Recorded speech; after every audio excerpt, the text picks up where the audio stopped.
Matlamat Allah menjadikan diri kita adalah untuk melakukan ketaatan kepada Allah SWT, untuk melakukan ibadat kepada Allah SWT. Sebab itulah dalam surah Al-Dhariyat Allah SWT menjelaskan, وَمَا خَلَقْتُ الْجِنَّ وَالْإِنسَ إِلَّا لِيَعْبُدُونَ. Tidak aku ciptakan jin dan manusia melainkan untuk melakukan ketaatan padaku, melainkan untuk beribadat padaku. Allah ciptakan jin dan manusia untuk beribadat kepada Allah SWT. Jadi Allah jadikan kita, Allah utuskan kita, Allah hidupkan kita di muka bumi ini untuk mencapai mardatillah, untuk mencapai keridhaan Allah SWT. Sebab itulah Rasulullah SAW memperingatkan kita dalam usaha kita untuk mencapai mardatillah ini, perlu kita jauhkan diri kita daripada pembinasa yang boleh membinasakan diri kita. Sabda Rasulullah SAW, "Ijtanibu sab'al mubiqat." Jauhkanlah diri kamu daripada 7 pembinasa. Jauhkanlah diri kamu daripada 7 pembinasa. Apakah 7 perkara ini? Sahabat bertanya kepada Rasulullah sallallahu alaihi wasallam, qalu ya Rasulullah wa ma hunna? Ya Rasulullah, apakah 7 pembinasa ini? Apakah 7 perkara yang boleh membinasakan manusia? Lalu Rasulullah sallallahu alaihi wasallam menjelaskan, yang pertama asyirku billah. Yang pertama melakukan syirik kepada Allah SWT. Yang kedua as-sihru, melakukan sihir, mengamalkan sihir. Yang ketiga wa qatlun nafsil lati harramallahu illa bil haqq, membunuh jiwa yang diharamkan oleh Allah SWT kecuali mereka yang dibenarkan oleh syarak. Yang keempat wa aklur riba, memakan riba. Yang kelima wa aklu malil yatim, memakan harta anak yatim.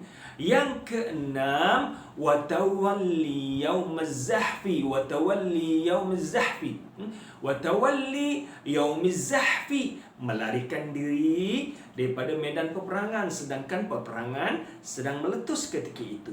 Dan yang ketujuh wa qasful muhsanatil mu'minatil ghafilat, menuduh seorang wanita yang saleh, seorang wanita yang baik, mukminat yang baik dengan kejian, dengan penghinaan ataupun tuduhan yang tidak elok. Ini 7 perkara yang boleh membinasakan manusia, dan 7 perkara ini yang sering dilakukan oleh orang ramai. Yang pertama, syirik pada Allah SWT. Syirik bukan hanya syirik menyembah patung, menyembah berhala. Mungkin ramai tuan-tuan orang tidak menyembah patung. Dan perkara ini pun kalau berlaku, ramai orang yang perbetulkan kita. Syiriklah kita kufur pada Allah. Kalau orang tu salah jalan, ramai yang masih ingatkan. Namun demikian, kadang-kala amalan kita ini yang tanpa kita sedari boleh kita menyebabkan kita melakukan syirik pada Allah SWT, dengan minta berkat daripada kubur, dengan kita menyembelih kerana selain pada Allah SWT untuk sembelihan jembalang-jembalang dan sebagainya. Walaupun perkara ini alhamdulillah dekat Malaysia telah pun berkurangan, tapi tahun 70-an, 60-an masih banyak dahulu. Sekarang alhamdulillah sudah berkurangan. Namun demikian masih ada lagi orang yang menyembelih binatang untuk dihadiahkan pada penunggu-penunggu tertentu. Dan Rasulullah SAW ada menjelaskan tentang bab syirik ni, akhwafu ma akhafu alaikum asyirkul asghar. Perkara yang aku paling bimbang melanda kamu ialah syirik yang kecil. Sebab syirik yang besar orang nampak, syirik yang besar orang boleh berbetulkan kita. Syirik yang besar kalau kita salah ada orang yang tegur. Tapi syirik yang kecil orang lain tak nampak. Syirik yang kecil orang lain tak tahu. Syirik yang kecil hanya diri kita yang tahu, yang Allah SWT. Sebab itulah Rasulullah ingatkan kita ini, perkara yang paling aku bimbangi melanda kamu ialah syirik yang kecil. Lalu sahabat bertanya, masyirkul asghar ya Rasulullah, apakah itu syirik yang kecil wahai Rasulullah? Lalu Rasulullah SAW jawab, ar-riya. Riya ini adalah syirik yang kecil. Riya dalam beribadat, riya dalam melakukan ketaatan, riya dalam melakukan amal saleh. Bukan sahaja ia akan menghapuskan segala amal saleh kita, bahkan dibimbangi ia akan menyebabkan kita melakukan syirik kepada Allah SWT. Ini perkara yang pertama, jauhkan syirik. Yang kedua, jauhkan diri kita daripada melakukan sihir, menyihir orang lain ataupun santau orang lain. Kita berselisih faham, kita bergaduh, kita dengki kepada orang lain dengan melakukan sihir. Dan kebiasaannya sihir ini kerana kedengkian, sihir ini kerana kesombongan, sihir ini rasakan dia lebih hebat. Namun ingat, dikala mana kita jumpa tukang dukun, tukang orang yang buat sihir, dikala itulah boleh menyebabkan iman kita gugur ataupun boleh menyebabkan segala amalan kita akan dihapuskan oleh Allah SWT. Na'udzubillah min dzalik. Jauhkanlah diri kita daripada melakukan sihir. Jauhkanlah diri kita daripada menyihir orang lain. Yang ketiga, wa qatlun nafsil lati haramallahu illa bil haq. Membunuh jiwa melainkan apa yang diizinkan oleh Allah SWT. Membunuh manusia yang tidak diizinkan oleh Allah SWT. Bukan hanya membunuh orang lain, bahkan membunuh diri sendiri pun tidak diizinkan oleh Allah SWT. Sebab itulah dalam banyak hadis Nabi Muhammad SAW yang diriwayatkan oleh Imam Bukhari dan Imam Muslim, juga Imam Tirmizi, menjelaskan bagaimana siksaan terhadap orang yang membunuh diri. Mereka yang mati membunuh diri di akhirat nanti akan disiksa dengan bentuk siksaan. Bagaimana dia membunuh diri? Kalau dia membunuh diri dalam keadaan menggantung diri, di akhirat nanti beliau akan digantung, kemudian dilepaskan, digantung, dilepaskan, digantung balik, kemudian dilepaskan balik, supaya terasa azab pedihnya. Kalau dia membunuh diri dalam keadaan menikam dengan benda yang tajam, di akhirat nanti beliau akan ditikamkan, luka sakit, disembuhkan, kemudian ditikam balik, luka sakit, ditikam lagi. Subhanallah. Kalau mereka membunuh diri dalam keadaan meminum racun, mereka akan ditenggakkan di akhirat nanti dengan minuman racun, tersiksa dengan minuman racun, tapi disembuhkan balik, kemudian ditenggakkan lagi dengan racun. Subhanallah. Diulang-ulang, subhanallah. Jauhkanlah diri kita daripada keinginan untuk membunuh diri. Walaupun ramai, ada juga orang Islam yang bunuh diri. Satu perkara yang bagusnya tuan-tuan sekalian, umat Islam ni masih lagi ada iman berbanding dengan orang yang bukan Islam. Kita lihat orang bukan Islam kalau ada masalah, kadang-kadang jalan penyelesaian mereka ialah bunuh diri. Ekonomi jatuh, bengkak dalam perniagaan, bunuh diri. Ada masalah, bunuh diri. Tapi umat Islam ada masalah, kita ada Allah untuk kita mengadu kepada Allah Subhanahu Wa Taala. Jauhkan diri daripada membunuh jiwa, dan termasuk antara membunuh ialah membunuh bayi yang berada di dalam kandungan. Ini juga antara amalan yang amat dimurkai oleh Allah dan Rasulnya. Yang keempat, wa aklur riba, makan riba. Makan riba. Rasulullah SAW menjelaskan di akhir zaman nanti semua orang akan terlibat dengan riba.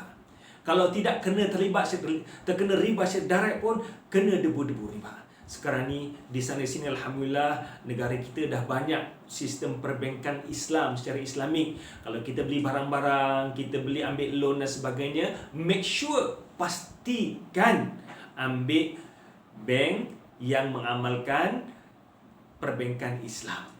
Banyak dah bank-bank di Malaysia ini, boleh katakan semuanya telah pun mengamalkan perbankan Islam. Kita nak beli kereta, ambil cara perbankan Islam. Kita nak beli rumah, ambil cara perbankan Islam, ya. Lakukan akad secara perbankan Islam. Moga-moga hidup kita mendapat berkat rahmat daripada Allah SWT, ya. Walaupun ada bank konvensional, ya, dan kadang-kadang Allah ustaz, ambil perbankan Islam macam lebih mahal je. Kita nak redha Allah ataupun kita nak kesenangan dunia. Kalau kita cari redha Allah, cari jalan di mana jalan yang Allah nak kita lakukan. Cari jalan di mana jalan yang Allah redai, ya. So itu yang keempat, jauhkan diri daripada makan riba. Yang kelima, memakan harta anak yatim. Kalau kita diberi tanggungjawab oleh Allah SWT untuk menjaga anak yatim, tolong ambil berat. Jangan makan harta anak yatim.